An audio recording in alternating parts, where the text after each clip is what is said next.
I used to shower with my bedroom door open just a crack. For whatever dumb reason, the tiny, cramped apartment bathroom that I've had to deal with for the last 9 years or so loves to steam and fog up, even with the water on warm instead of hot. And since my crappy-as-hell landlord refused to fix the ceiling-mounted fan, which would have ventilated the room, along with the fact that it caused the ancient off-white paint to sweat and start developing mold patches, something which he would have charged me to clean, I made the decision to leave the door open a bit to allow the steam to escape. For almost a decade, nothing out of the ordinary happened, and I went about my daily life. The habit became a routine. It was until 2 months or so ago. See, I was alone that day. My roommate had gone out for the day to take part in some bowling tournament, and I had the run of the place for the next 4 to 6 hours, as it was my day off from work. I decided to start it off with a hot, long, relaxing shower.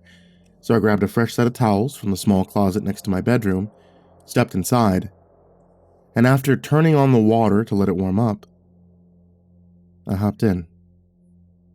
I just lathered the soap up in my hair when I heard a noise come from just outside.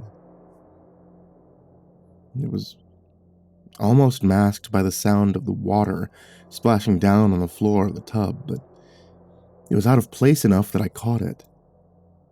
Scrape. It was similar to the sound that you'd hear if you dragged long fingernails down the wall.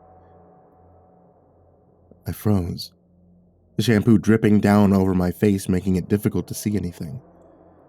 The sound came again. Scrape. For a moment, the thought of someone breaking in flashed through my mind. I mean, after all, the neighborhood I live in has the nickname of Methpire for a reason, but if someone had broken a window or forced the lock, I would have heard it. The place isn't exactly big enough to miss those sounds. I finally opened my mouth. Tyler? Instantly, the sound, which had begun to repeat a third time, ceased. The entire place had gone silent, save for the water. I felt a small amount of annoyance zap through me. Tyler, this better not be another one of your games, I thought, as I hurriedly washed the shampoo out of my hair. My roommate had a habit of being a horror junkie, into lighting and attempting to play pranks on me, knowing that I had a tendency to be a little jumpy. Without shutting off the water, I reached out, grabbed the towel off the rack, and stepped out, wrapping it around my waist. Tyler, I swear to God, if this is another attempt to scare me, I'm gonna kick your ass, I called, striding across the tiled floor and yanking the door all the way open. I looked around. There was nobody in the living room, or the kitchen, which opened off of it. I glanced around, and then just to ease my mind, I walked, first to my bedroom, then to Tyler's, looking in. Both were empty, and there wasn't exactly any place for someone to quickly hide in either. Okay. Must have been hearing things. Shrugging my shoulders, I turned and jumped back into the shower to finish up. That evening, when Tyler came back home from celebrating a win with his bowling team, apparently having blitzed the competition, I decided to question him as we sat at the kitchen table eating Chinese takeout. Hey Ty, I asked casually, glancing up from my chopsticks. Yeah? He mumbled through a mouthful of his food, causing me to roll my eyes at his lack of manners. You didn't happen to come home earlier today, did you? He looked up at me, a slightly perplexed expression on his face. Nah, man. I was at the alley until 3. You're out drinking with the boys till 5. Why? I searched his face. The guy had a tendency to chew a little too much when he was bullshitting. It was a tell that I learned a spot of his, thanks to endless nights of playing poker. No reason, just thought I'd heard something while I was in the shower this morning. I looked at him, smirking slightly. Thought you might have come back to grab something you needed, and decided to try and pull one over on me again. He let out a huge burp in response, then reached forward and grabbed his bottle of Coke, tilting it back and taking a swig. No, man, he said simply, using the back of his sleeve to wipe his lips. Besides, if I'd come back and tried to scare you, you'd have known it. He let out a laugh, attempting to imitate Vincent Price. After a moment of studying him, I shared it. He was clearly telling the truth. Yeah, I guess you're right, bro, I said, dropping my chopsticks into the empty container and hawking it over my shoulder into the trash can. He leaned back and, using his own empty container, feigned being a basketball player and acted like he was making a free throw. The container bounced off the edge, making us both laugh. I pushed what had to be a trick of my mind out of my head, and the two of us spent the rest of the night playing video games and downing beers. The next week went by without any strange noises, and I almost completely forgot about the strange incident. Ty had gone out for the evening on a date, and after binge-watching all 3 Creature from the Black Lagoon movies, I flicked the television off and headed for the shower. Hopping in, I softly hummed the Jane Mansfield song, Too Hot to Handle, and lathered myself up with soap. I just got the shampoo in my hair when I heard the scraping sound again. This time it was a bit louder, and I knew it hadn't been my imagination either. I became still as a statue, my head under the water and blurred between it and the shampoo slowly being rinsed out of its own accord. I held my breath, listening. The sound came again, this time instead of on the wall, the scrape clearly came from the doorframe to the bathroom. I felt my heart thudding hard in my chest, and my eyes widened as I saw a shadow filter through the shower curtain. It was the shadow of the bathroom door, slowly opening. I found my voice. "Who's out there?" I called, attempting to sound as tough and authoritative as I could.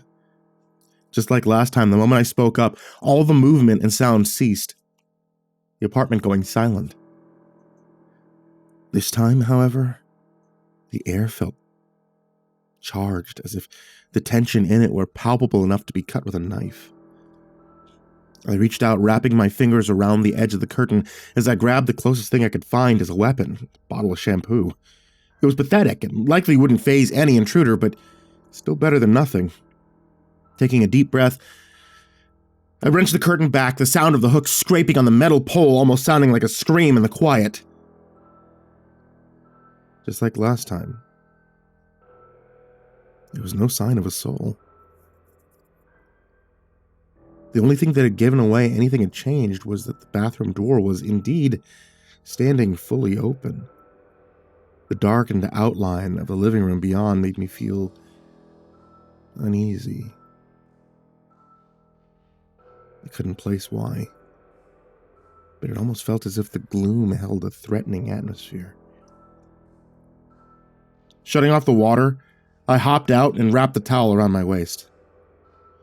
Stepping to the doorway, I reached out into the darkness and felt around until my fingers found the light switch. Instantly, the dark was banished away by the bright light overhead. I could see that nobody was in sight in the living room. This time, however, I wasn't taking any chances. Water still dripping off of me, I strode across the living room to where I dropped the belt I wore when on the job as a plumber. I reached down and pulled a rather large pipe wrench from it, gripping it with a wet and admittedly slightly shaky hand. The kitchen was clearly devoid of life, and I focused my vision on the 2 bedrooms, which lay dark. My door was wide open, but Ty's was half closed. I glanced at the hook on the wall, noticing his car keys weren't hanging next to mine. He's not home, which means... Shit. I felt my muscles tense up. I seriously didn't want to deal with some homeless junkie who'd somehow gotten himself inside and was searching for something to steal, or worse, waiting to attack me in some drug-fueled rage. I forced myself to speak loudly and in as tough of a voice as I could. "Hey, I'm warning you. If anyone's in here, I am armed." I didn't add the fact that it was a wrench, not a gun. If you come out and just leave, this will go a lot easier. Silence. The only sound I could hear was a car passing outside. I called again. Look, I'm in no mood for this, so come out. Get the hell out of this place. Still nothing. But I felt an odd sensation. One which caused the hairs on my arm to stand up straight. It was a feeling of being watched. My eyes caught a flicker of movement. A shadow seemed to draw back away from my roommate's door. I knew right there and then I should have called the cops, but some dumb sense of bravado had come over me, and I wanted to be like those tough guys in older movies, taking care of things themselves. Okay, this is your final warning, I called. After about 20 seconds of more silence, I drew in a deep breath, raised the wrench as high over my head as I could, and letting out a bellowed yell that was more Tarzan than Clint Eastwood, charged the bedroom door as if I was simultaneously a football linebacker and an Olympic torch carrier. I burst into the room, the door smashing into the wall behind it with a sickening crunch of plaster breaking. I shot my free arm out and wrenched the light switch up. The room was empty. Ty's scattered clothes, records, and game cases lay strewn about the floor like always. I looked around. The closet. Each of us had a small walk-in closet on the far wall. Taking another deep breath and still holding the wrench above my head like a caveman's club, I strode to the sliding door and grabbed the handle, yanking it open with a scream of protest from its track. I forced aside the clothes hanging on the rack. Nothing. As I stared at the back wall, the feeling of being stared at came again. This time from almost directly behind me. I swear I could actually feel someone, or something, breathing down my neck. Moving on pure instinct, I pivoted around and swung the wrench with all the strength I had. Yet nothing. There was nobody behind me. The actual hell is going on here? As I stood there feeling as though something had been behind me and had simply dematerialized out of existence when I turned and swung, I heard the sound of a key in the front door and then the laughs of Ty and what had to be his date as they stepped inside. I'm telling you, you did great at darts, babe, Ty exclaimed. Both of them stopped and stared at me as they reached his bedroom door. I know I must have looked weird standing in his room wearing only a towel and holding a wrench. After a moment of silence, he spoke. Jimmy? Boy, what the hell are you doing? I blinked a few times, trying to find my voice. Finally, I spoke. I swear I heard someone in here, man, I said, my voice trailing off slightly. I saw the two of them exchange nervous looks. What do you mean, dude? He asked, his eyes looking around. I mean, I heard the exact same sound as last time, only this time the bathroom door swung open, I came out, I thought I heard someone moving around in your room, and I came in here, I replied, feeling confused and embarrassed. I could tell he believed that I'd heard something. To ease my worries, he had his date sit in the room, and together we swept the place, looking in every closet, under both beds, but we found no trace of anyone. I shook my head as he prepared to go into his room. I don't get it, I muttered. He patted me on the shoulder. I think the bathroom door must just be a bit loose on its hinges, you know? He said, trying to reassure me. I'll check it out in the morning. Go dry yourself off, you know? Get some sleep. He punched me lightly in the arm. Hey, no more scary movies late at night for you, okay? You're starting to hear things go bump in the night for real. He let out a laugh, one which I mirrored, but I didn't feel. The feeling of eyes on me had vanished, but the apartment still held an uneasy atmosphere. It remained as I dried off, dressed into a pair of pajama bottoms, and climbed into bed. I could hear Ty in the next room doing exactly what I figured he'd be doing with his date, and I rolled my eyes. Hearing that shit gets old after a while. Still, I reached out, grabbed the remote, flicked on the small TV on my bureau to block out the noise. It took a very long time to drift off to sleep that night. When I did, my dreams... nightmares, actually, were of a dark, shadowy figure creeping slowly towards my bathroom door. The sounds of the shower spilling out from it. As it reached out to push open the door, I snapped awake, sitting straight up in bed with a sheen of sweat covering my body. For the next 2 weeks, I tried as much as possible not to stay alone in that place. I only showered when I could hear my roommate moving around in his room or out in the living room. Whenever I knew Ty was going out for any reason, I'd either find an excuse to join him or just go out and do something in town. The sense of being watched hadn't returned after that night, but I wasn't taking any chances. Something about the place just felt like it had changed. Something almost imperceptible, which I couldn't nail down, but it seemed to do the trick, as nothing weird or creepy happened. And then, one day as I was sitting in a cafe sipping coffee, my phone rang. I pulled it out of my pocket and saw it was my boss calling. Great. My day off. I thought, exasperated. Then I hit the button to answer it. Yeah? Instantly, I heard the gruff voice of Rick, my boss on the other end, yelling to someone else. No! Steven, how many times do I have to tell you? Counterclockwise! His voice got louder, indicating he must have lifted the phone back to his ear. James, you there? Yeah, I replied simply. He let out a sigh. Look, I know it's your day off, but we're over here at the Bannerman property and 2 of the pipes burst. He let out a long groan of frustration. One of them's real bad. I'm able to get one of them fixed, but our new employee... His voice took an undisguised tone of disgust. Decided to make it worse by fucking the pipe up, he finished, letting a moment of silence spread out before speaking again.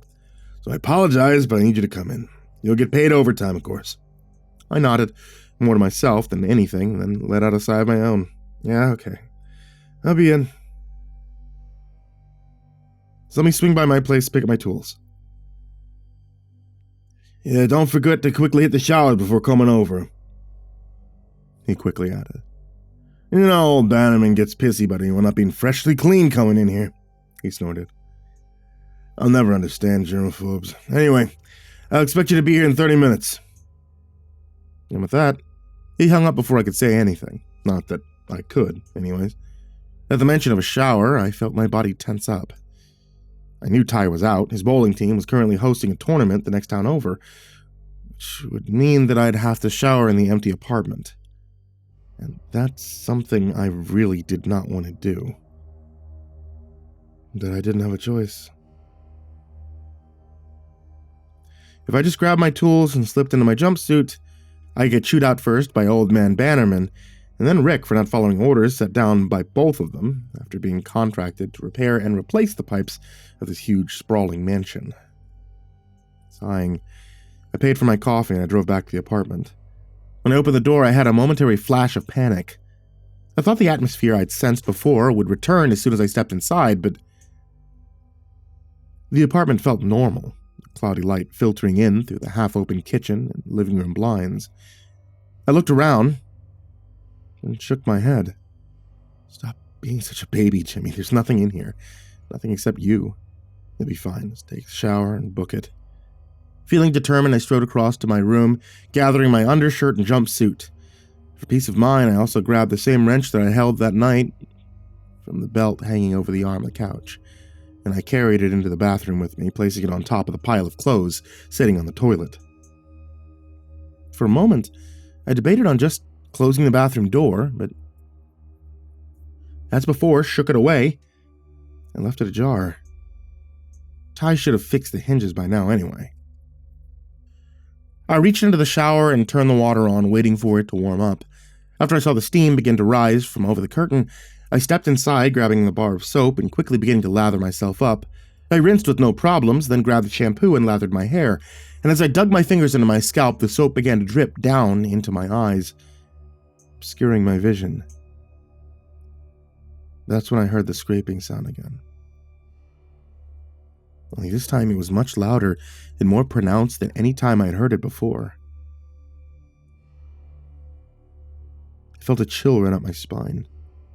Despite the hot water, it came again just outside the bathroom door. I took a deep breath. "Tyler!" I called out, thinking the sound would stop it as it had before. This time, however, it didn't. Instead, I heard it get louder, sounding almost as if it were being done on the bathroom door itself. I felt my breath catch in my throat as I saw the dark shape of the door swing open, and then the bathroom lights flick off, plunging me in the darkness. There was still a little light flickering in from the living room, but everything was now shrouded in gloom. What the fuck? My heart was thundering in my chest as I slowly stepped back. I knew the distance from the edge of the tub to where my wrench lay on the toilet lid was less than 2 feet. I could reach out and snatch it in a heartbeat. The scraping came again, the sound causing my ears to begin ringing softly. It came from inside the bathroom somewhere near the door, and then it stopped entirely. Aside from the sound of the water running, the apartment fell silent. Not a deadly silence, not a tension-filled silence, just silent. I stared for the longest time.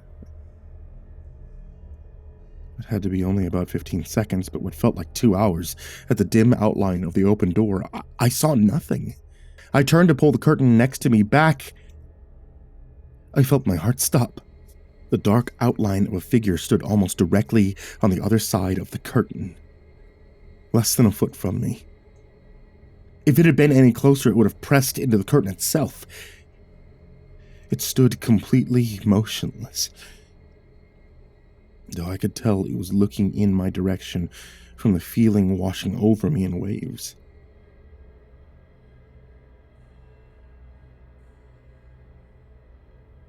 Sending a tsunami of fear through me. I couldn't tell whether it was a man or a woman. The opaque curtain masked its features. My breath came out in a ragged gasp, and I involuntarily let out a whisper of, "Oh, fuck." And that's when it lunged at me. I let out a loud scream as the curtain pressed in against its weight, wrapping around it and subsequently me as I saw arms reaching out to grab me. The momentum of it smashing into me caused me to slip on the shower floor, and I went flying backwards. My head smashed into the faucet, causing me to let out an involuntary cry of pain and stars to flash in my vision as I fell to the floor of the tub. It was still there. I could feel it on top of me, pinning me down, but it never let out a single noise. Something sharp jabbed into my leg, and I let out a howl at the explosion of pain that came from my thigh. Another pierced my shoulder, and I kicked out of the figure that was inches from my face. I felt it connect with something, but it seemed to have no effect. Another stab of pain came from my shoulder at whatever it was using, a weapon or claws jammed into the wound that it had already made. I kept screaming, praying one of my neighbors might hear the commotion as I thrashed around, trying to wedge myself into a position where I could reach out. I heard furious knocking coming from the front door, but the noise sounded like it was a mile away. "Help me!" I screamed as loudly as I could, still futilely lashing out. Just as I began to feel woozy from the blood loss, I felt my hand brush the edge of the toilet seat, and with it, the cold metal handle of my wrench. Grabbing it, I swung out with all of my remaining strength, aiming for the head of my attacker and feeling it connect with something. It seemed to stumble a bit at the blow, and I used that precious second to wrench myself out from underneath it, tumbling over the edge of the tub and onto the floor. I heard it thrashing about with the shower curtain, furiously tearing at it in an attempt to get to me, but I was stumbling to my feet, noting, as I did, the amount of blood falling to the floor. I struggled to the front door as I heard it finally break free, crashing into the bathroom floor, but still remaining silent. I unlocked the door and tore it open, revealing the concerned faces of my next-door neighbor. When he saw my condition, his face paled. Before I had a chance to say anything, I yelled, adrenaline kicking the pain and blood loss from dropping me. "I'm being attacked, it's in there!" Pointing back towards the bathroom, grabbing me, he pulled me into his open apartment door, slamming it closed and locking it. He quickly brought me a bathrobe and bandages, attempting to stop the bleeding as he called the police. As he did, I could hear the sounds of it tearing through the apartment, doing God only knows what. The commotion continued until I heard the wail of sirens coming down the road, at which point I heard my apartment fall silent. A few moments later, I heard the thundering of footsteps pounding up the stairs to the second floor, followed by the yell of officers. After a few moments, my neighbor and I heard the knocking at his door. "Police!" I was helped to an ambulance, where I was taken to the hospital. In addition to splitting open my scalp on the faucet, I'd been cut up pretty bad. Though by what, the doctors couldn't tell me. They couldn't even tell themselves. It's the damnedest thing, one told me after I'd woken up after the surgery. If it hadn't been for the fact that you'd seen a person, I would have said you were attacked by an animal. It looked like puncture wounds from claws. The police never found a trace of what had attacked me. I already knew they wouldn't. If it wasn't a man who attacked me, it hadn't even been human. The case is still open to this day, though I've long since stopped getting updates from the detectives in charge of the case. Tyler and I moved out of the apartment as soon as I left the hospital. He chose to stay at his new girlfriend's house while I recovered. He was under the belief that I was attacked by an intruder, as is everyone else. I parrot that line whenever anyone asks about it. It's easier that way. You know, I'm trying to explain what I know won't be believed. And that's why I'm posting this here. I feel like there's a need to tell someone what actually happened that day. It's a place I know it'll be believed, or at least I won't be called nuts. I figure simply appeared on the other side of the curtain. I never saw it cross the room. And I know, even in the dark, I would have. But even then, nothing human could possibly have been that silent. I also know that someone else moved into that apartment since, though I don't know who they are. I pray they won't ever receive a visit from whatever that thing was. Tyler and I are now renting a nice, relatively cheap 2-bedroom house a few miles away from that place, and I've never felt the sensation of being watched again. I've thankfully never heard the scraping sound return. At least, not in my waking hours. I mean, I still hear them in my dreams, though. I still see that shape standing just on the other side of the curtain in the dark. It'll likely stay there until the day I'm on my deathbed. I always feel tense now. When I step into the bathroom to wash myself, I thankfully always felt safe. I don't shower with the door ajar. No, not anymore. I make sure it's firmly closed and locked before I undress, and I hop in. Like I said, I've always felt safe in my new place, but I'm not taking any chances. Because I don't know if it's trapped in that apartment, or if it can leave whenever it wants.